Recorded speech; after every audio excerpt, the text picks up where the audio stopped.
Italian is a beautiful language that translates really well to automotive lingo. Linea, that is line. Punto is point. Grande punto is big point. Similarly, unos, one quattros, four quattroportes, four doors, and now there is this, 12 Cilindri.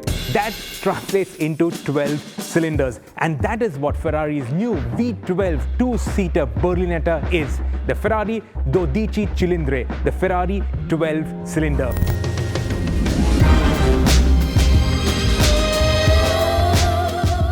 And with that out of the way, I suggest you put on a pair of really good headphones, smash that subscribe button, hit that bell icon, and listen to the sound of Ferrari's naturally aspirated V12 engine.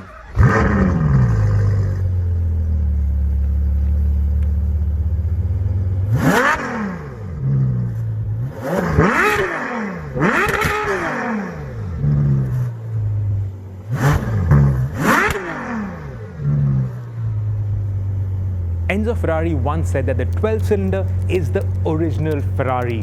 And to add emphasis to it, he added that everything else is a deviation from the original. The very first Ferrari, the 125S of 1947, was a V12. And 77 years later, there's a new V12. Could it be the very last? Who knows? Ferrari says that everything depends on legislation and also what their customers want. And right now, the super wealthy Ferrari customers want the gloriously naturally aspirated V12.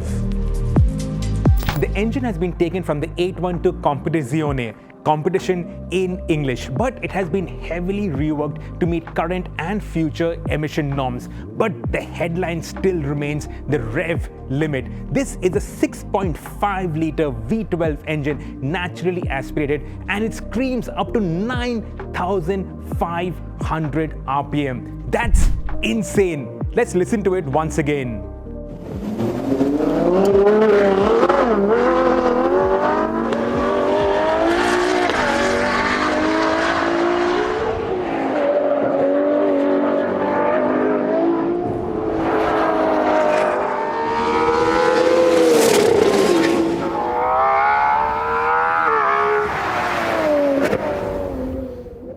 More headline figures: power 818 bhp, torque 678 newton meters made at 7,250 rpm, but 80% of torque comes in at just 2,500 rpm.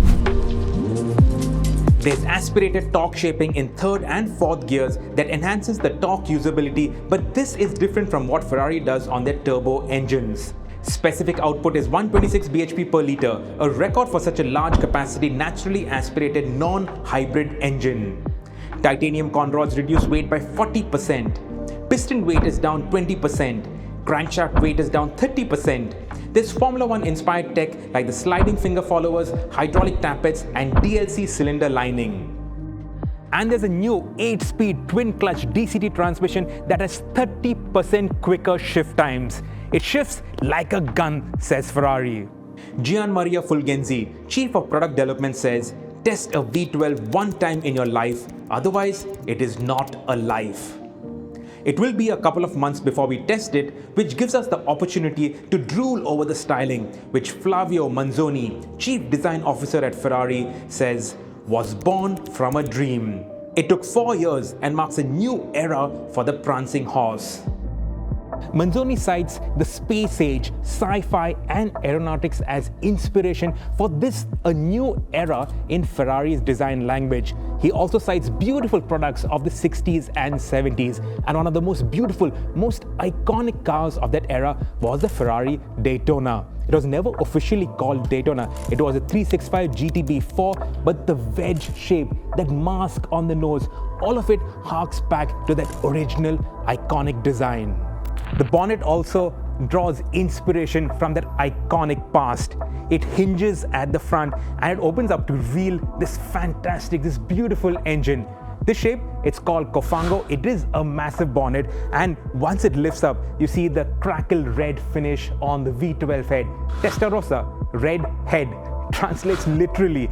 You can also see the technical side of the car. So this V12 engine, it is mounted behind the front axle. So the front axle is here, it's mounted behind the front axle. That's what they call the front mid-engine positioning. You can see the double wishbones, the tires, all the carbon fiber.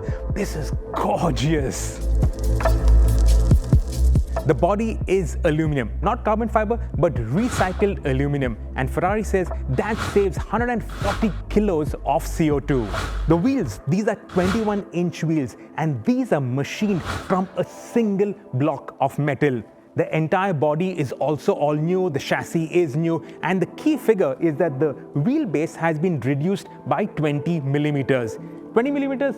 It seems like it's nothing, but Ferrari says that that has added massively to agility.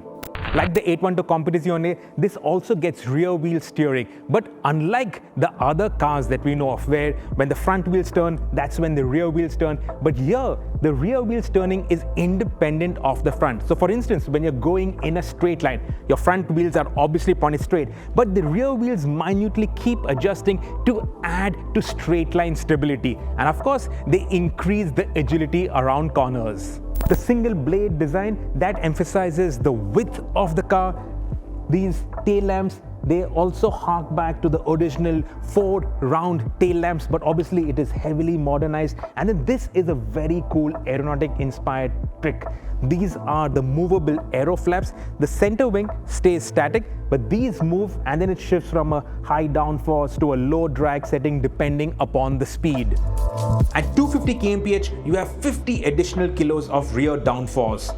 And of course, the underside has extensive aerodynamics with 3 pairs of vortex generators at the front that energize the air, feeding it to 2 vortex generators at the rear and then into the diffuser, while louvers prevent hot air mixing with the cold air in the vortex generators. While the design references the past, Manzoni is no slave to the past. In fact, he says the push is always to the future. And one of those key elements that he points out is this delta wing design, which again is obviously aeronautically inspired. And there is the same delta wing motif on the inside. The cabin has this double cockpit dash, both the driver and the passenger in their pods with their own screens. Unlike the Puro Sangue, there is now an additional screen, the third screen, and this obviously makes it easier to operate everything. Now, like the Puro Sangue, everything is clustered on the steering wheel, which has got all these touch screens. It takes a bit of getting used to. When everything is switched off, all the screens go black, and that gives it a very techie feel, very minimalistic feel, quality, the sense of occasion. All of that is brilliant. This bridge, this again harks back to the delta wing motif. And of course, there are a million options that you can put on the car. The roof, for instance, you can have a glass roof, you can have a black roof, you can have a carbon roof, or you can have no roof. Ferrari are launching the 12 Cilindri as a Spider at the same time. That is a surprise. Coupe and Spider at the same time. It is a retractable hardtop convertible like the 296 GTS, which can be folded down at speeds up to 45 km per hour. It adds 60 kilos, reduces boot space, adds 10% to the price, and looks utterly gorgeous. Ferrari haven't given any Fiorano lap times, but they say that this is quicker than the 812 and even the Competizione. What they have given are the performance figures: 0 to 100 in 2.9 seconds, 0 to 200 in 7.9 seconds, a top speed in excess of 340 kilometers per hour. And Ferrari are also keen to highlight the new brake-by-wire with ABS Evo, which is the first for the V12 and is said to be a game changer in terms of repeatability. 100 kmph to 0 takes 31.4 meters. 200 kmph to 0 takes 122 meters. And there's a 6D sensor similar to the 296 and Puro Sangue, along with side slip 8.0. And pricing, it goes up by around 15%. Now the earlier 812 Superfast was priced around 6 crore rupees in India. So you're looking at above 7 crore rupees plus a crore and a half in options. That's what you're looking at. Deliveries of the first car start in Q4 of 2024. Right-hand drive versions will follow after that. So you're looking at middle to end of next year before the first cars come to India. And that gives you enough time to brush up on your Italian. 12 Cilindri. Say that again, 12 Cilindri.